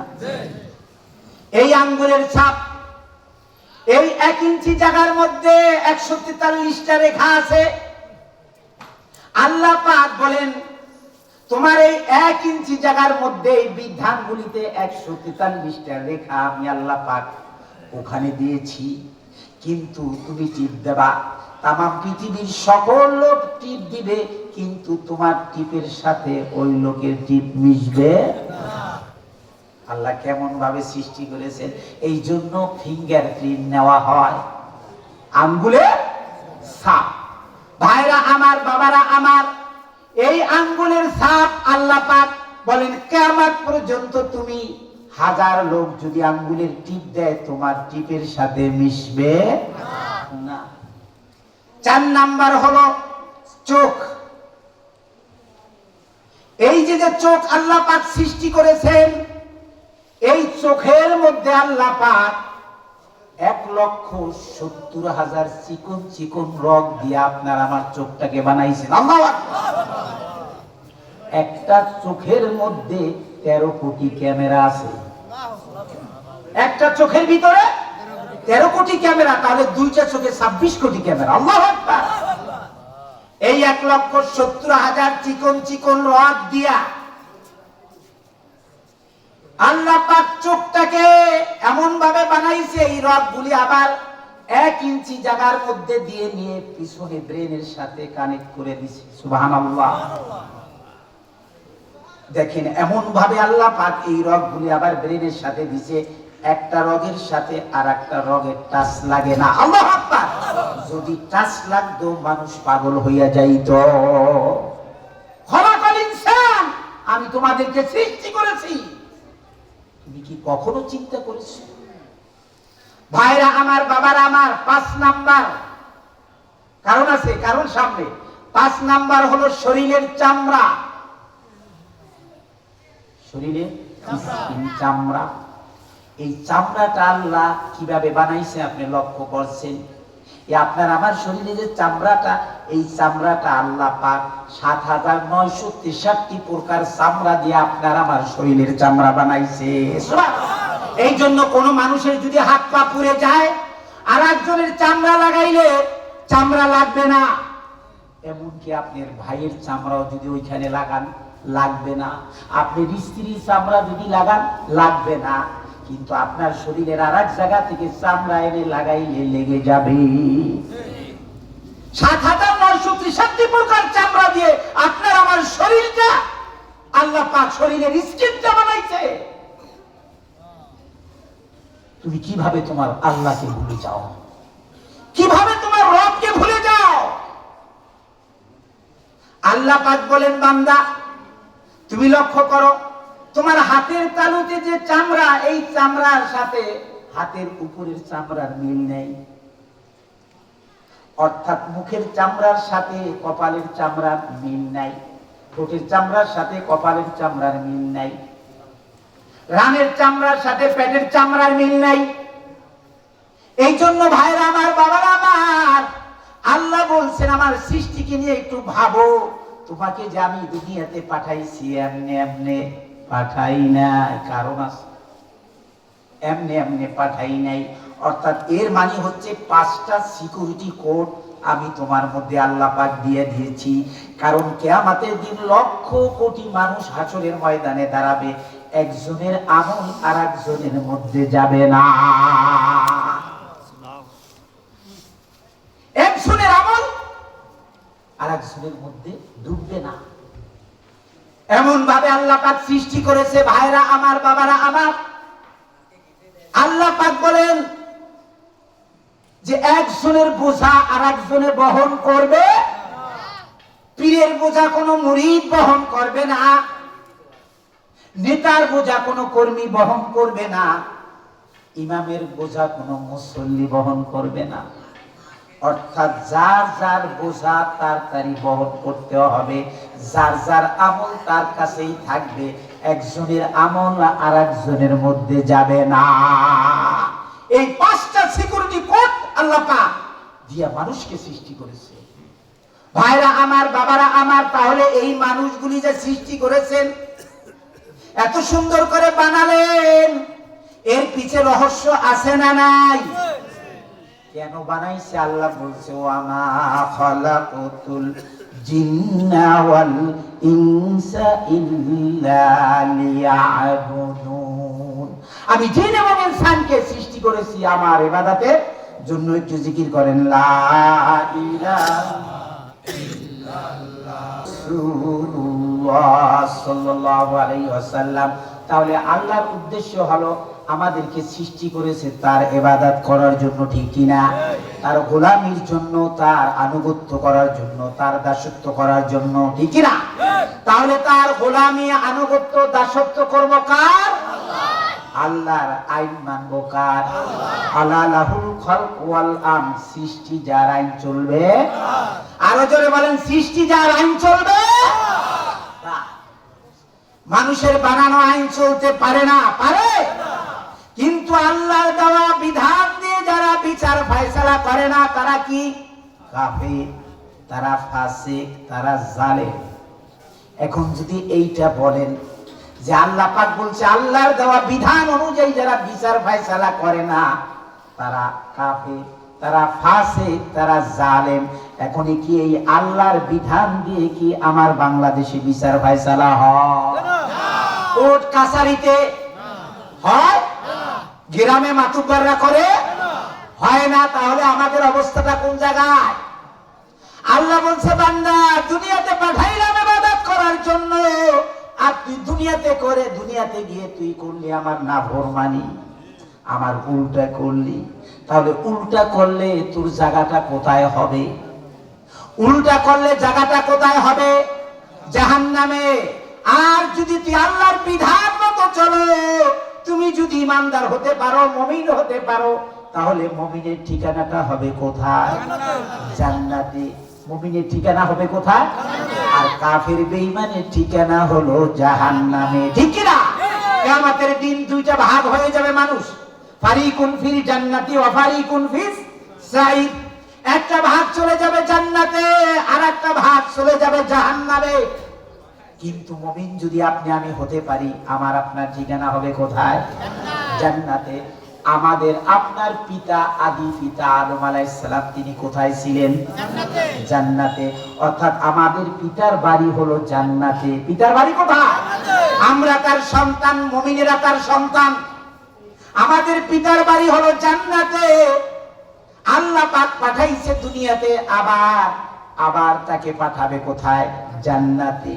এই জন্য ভাইরা আমার, বাবারা আমার, এই ইবাদতটা আল্লাহ পাক আদম আলাইহিস সালামকে সৃষ্টি করার পর আল্লাহ পাক নবী বানাইয়া বলল, ও আদম, আমি তোমাকে জান্নাতে দিলাম ইবাদত, পাঠালাম দুনিয়াতে, দুনিয়াতে তোমাকে দিলাম খেলাফত।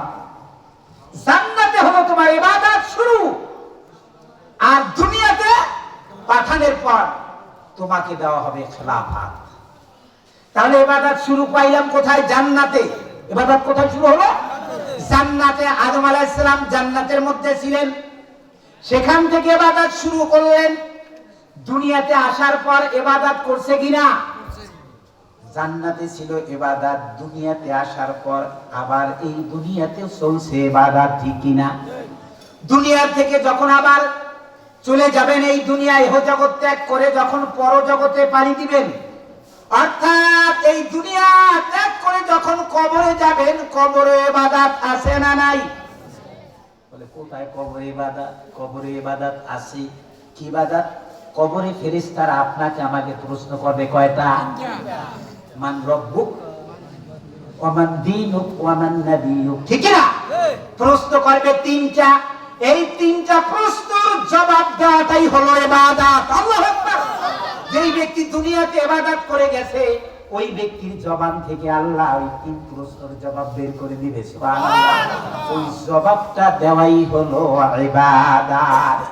এরপরে হাসরে উঠবে মানুষ, সেখানেও ইবাদত। হাসরে আবার ইবাদত কি? এবার আল্লাহ পাক বলছে, বান্দা শোনো, হাসরের ময়দানে সকল মানুষদেরকে যখন আল্লাহ পাক এক জায়গায় একত্রিত করবেন, তখন আমার আল্লাহ পাক ডাক দিয়ে বলবেন, হে আমার বান্দারা, দুনিয়াতে যারা আমার গোলামি করছো, আমার দাসত্ব করছো, আমার আনুগত্য করছো, আমার ইবাদত করছো, আজকে হাসরের ময়দানে তোমার আল্লাহকে একটা সিজদা দিয়ে দেখাও।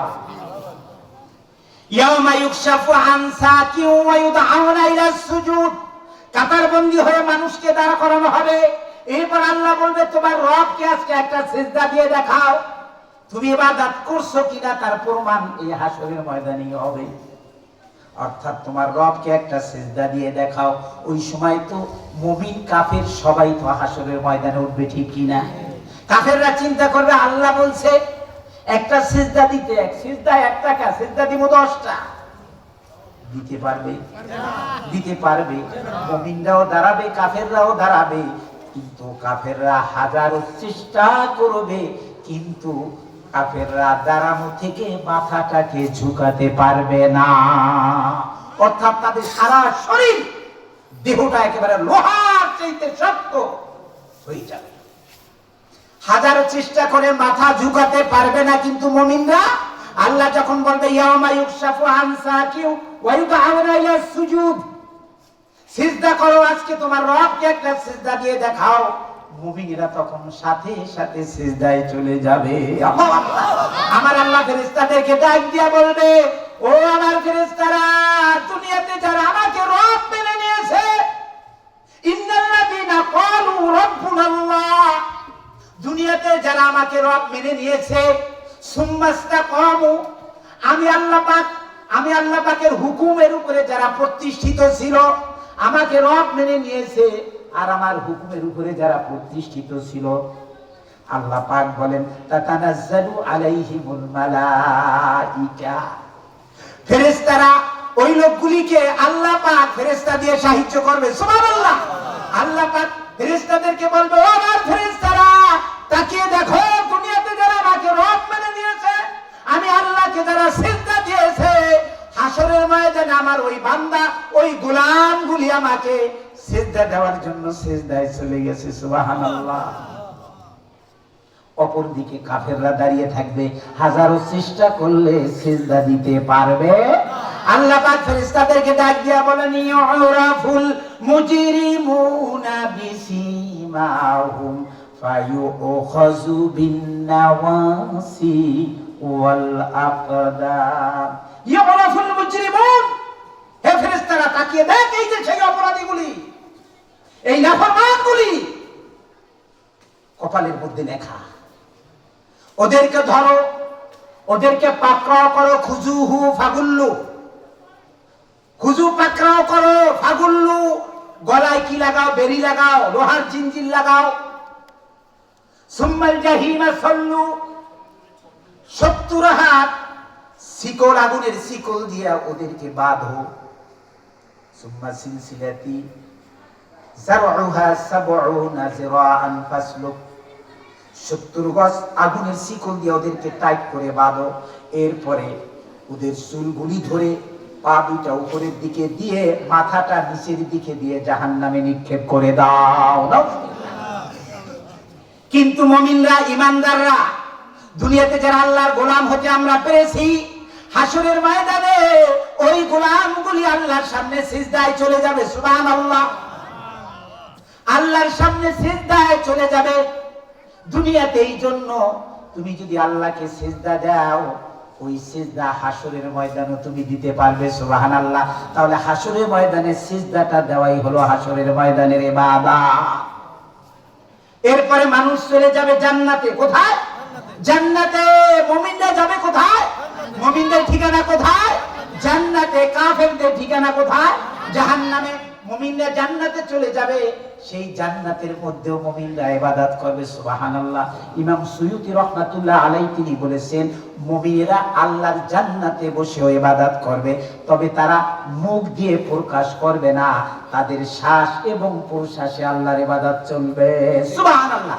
তাদের শ্বাস এবং প্রশ্বাসে তারা বলতে থাকবে সুবহানাল্লাহ, আলহামদুলিল্লাহ, লা ইলাহা ইল্লাল্লাহ, সুবহানাল্লাহ, আলহামদুলিল্লাহ,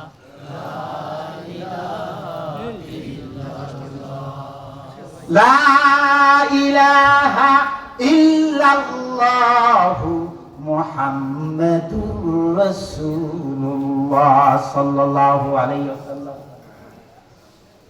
তাহলে ইবাদত করব কার? আরো জোরে বলেন, ইবাদত করব কার? সিজদাটা কাকে দেব? আল্লাহকে। আল্লাহ ছাড়া কাউকে সিজদা দেওয়া যাবে? যাবে না। কারণ আল্লাহকে সিজদা দিতে হবে বান্দা। এই জন্যই আল্লাহ আপনার আমার কপালটা, চেহারাটা সুন্দর করে বানাইছে। সুবহানাল্লাহ। সুন্দর করে আপনার আমার চেহারাটা, অবয়বটা আল্লাহ পাক বানাইছে, যাতে করে এই কপালটা দিয়ে তোমার আল্লাহকে সিজদা দিতে পারো।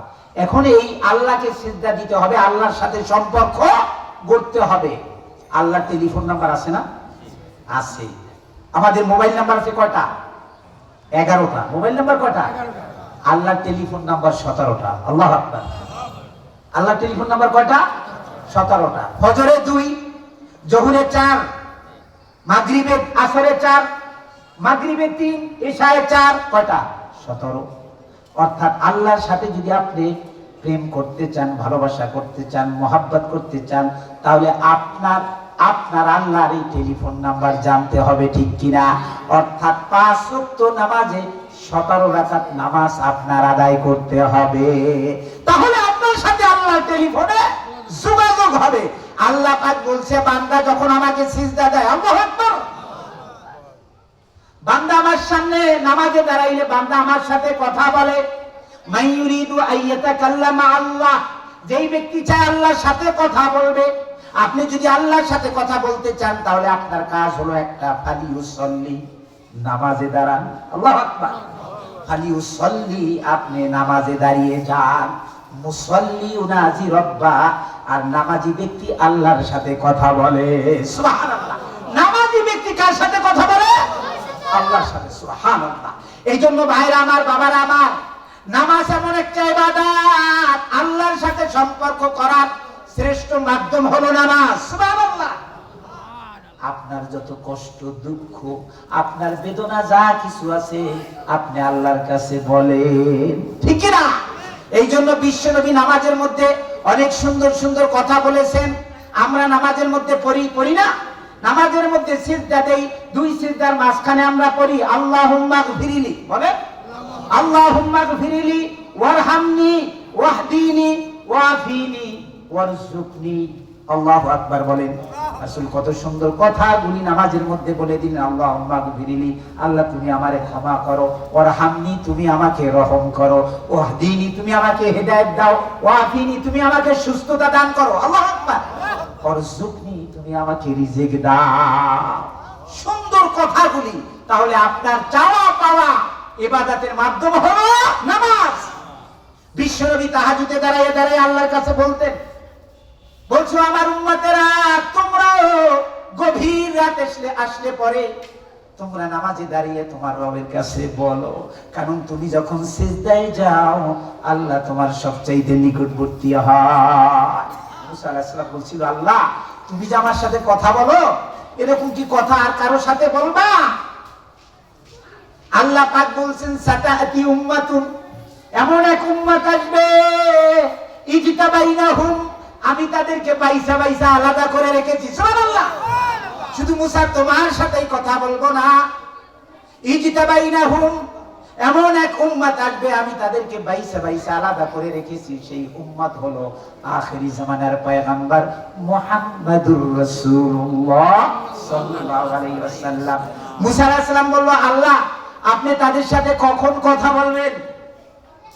আল্লাহ পাক বলেন, আমার ওই আখিরি জামানার পয়গম্বর মুহাম্মাদুর রাসূলুল্লাহর উম্মতরা যখন নামাজে দাঁড়াবে, নামাজে দাঁড়াইয়া যখন আমার হাবিবের উম্মতরা সিজদায় যাবে, ইজহুম ইয়াসজুদুন, যখন সিজদায় যাবে আমি আল্লাহ পাক আমার ওই বান্দার সাথে কথা বলবো। তাহলে সিজদাটা এত প্রিয় আল্লাহর কাছে। এই জন্য মুসলমান নামাজ না পড়লে সে মুসলমান থাকে মান তারাকা সালাতা মুতাআম্মিদান ফাকাদ কাফার, এই ব্যক্তি ইচ্ছাকৃতভাবে নামাজ ছেড়ে দেয় সে কাফের হয়ে যায়। কারণ কাফের আর মুসলমানদের মধ্যে পার্থক্য কি? নামাজ। বাইনাল আবদি ওয়া বাইনাল কুফরি তারকুস সালাহ, আল্লাহর বান্দা আর কাফেরের মধ্যে পার্থক্যই হলো নামাজ। যেই ব্যক্তি আল্লাহর বান্দা সেই ব্যক্তি নামাজ পড়ে আল্লাহকে সিজদা দেয়, ঠিক কি না? এই জন্য ভাইরা আমার, বাবারা আমার, আল্লাহকে পাওয়ার শ্রেষ্ঠ মাধ্যম হলো নামাজ, ঠিক কি না?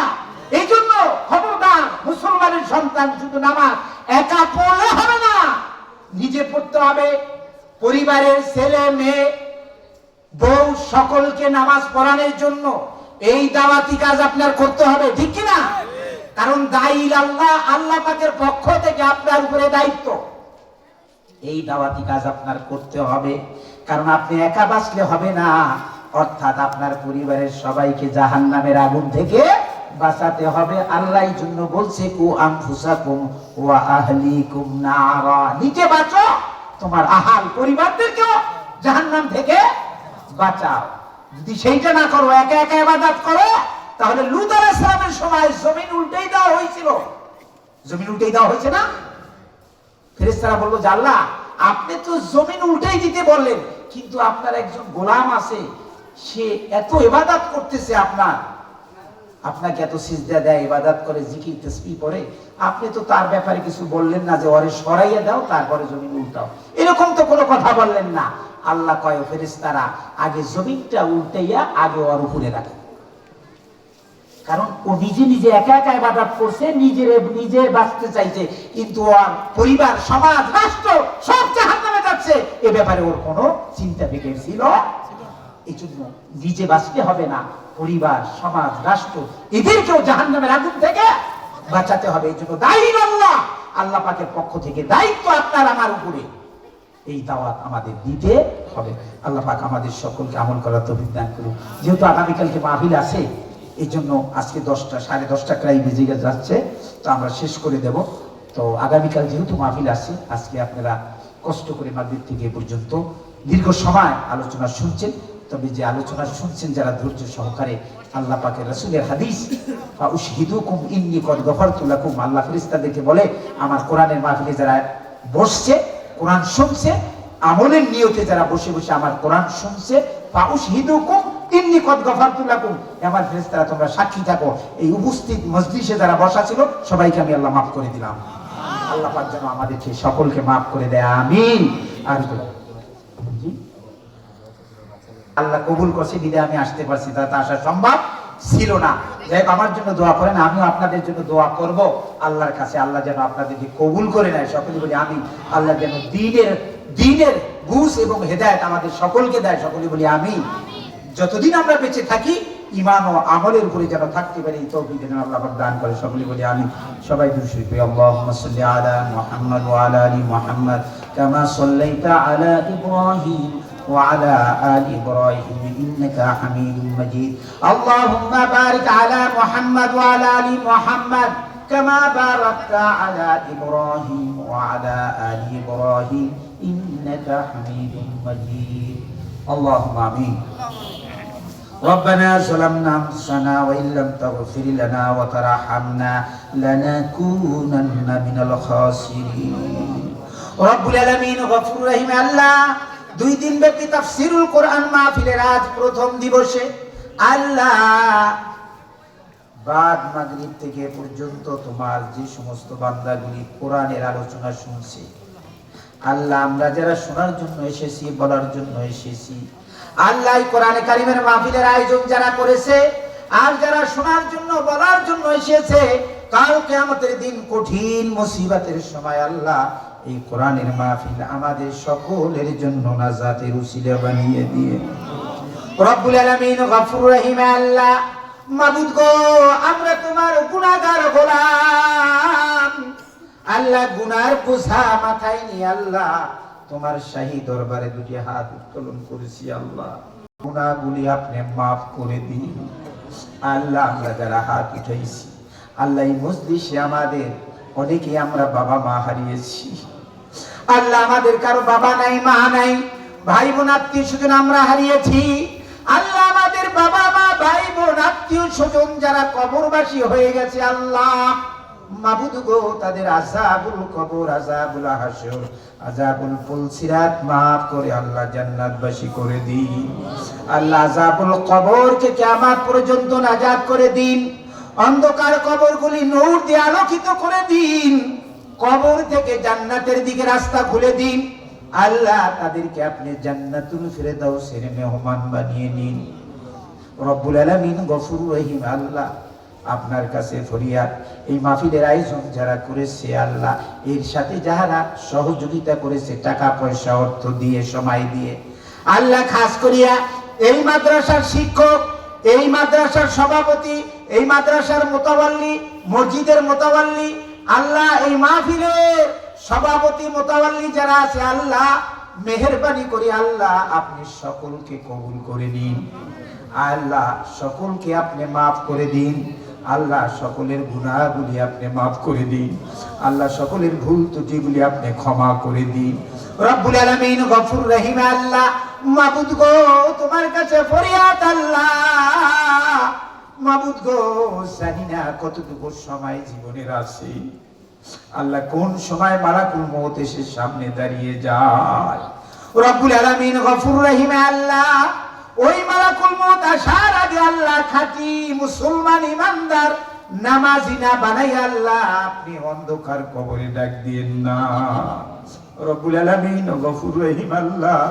আপনি আমাদের সকলকে মাফ করে দিন আল্লাহ। অনেকে দোয়া চেয়েছে, ব্যবসায়ী, অন্যান্য লোক যারা দোয়া চেয়েছে আল্লাহ, প্রত্যেকের মনের নেক মকসুদকে আপনি পূর্ণ করে দিন আল্লাহ। সকল প্রকার বালা মুসিবত বিপদ আপদ থেকে হেফাজত করুন আল্লাহ। আমাদের মধ্যে যারা অসুস্থ আছে সুস্থতা দান করে দিন আল্লাহ। যারা অভাবী আছে অভাব মিটিয়ে দিন আল্লাহ। যারা ঋণগ্রস্ত আছে ঋণ পরিশোধ করার তৌফিক দিন রব্বুল আলামিন। খাস করে আল্লাহ আপনার কাছে ফরিয়াদ আল্লাহ, বাংলাদেশে সকল মুসলমানের উপরে আপনার খাস রহমত নাজিল করুন আল্লাহ। বিশ্বের সকল মুসলমানদের উপরে আপনার খাস রহমত নাজিল করুন আল্লাহ। বাংলাদেশের আলেম ওলামা পীর মাশায়েখদেরকে আল্লাহ আপনি এক বানাইয়া দিন আল্লাহ। এই বাংলার জমিনে যাতে ইসলাম প্রতিষ্ঠিত হয় আল্লাহ, আপনার কোরআন যাতে প্রতিষ্ঠিত হয় আল্লাহ এই বুঝ আমাদের সকলকে দিয়ে দিন।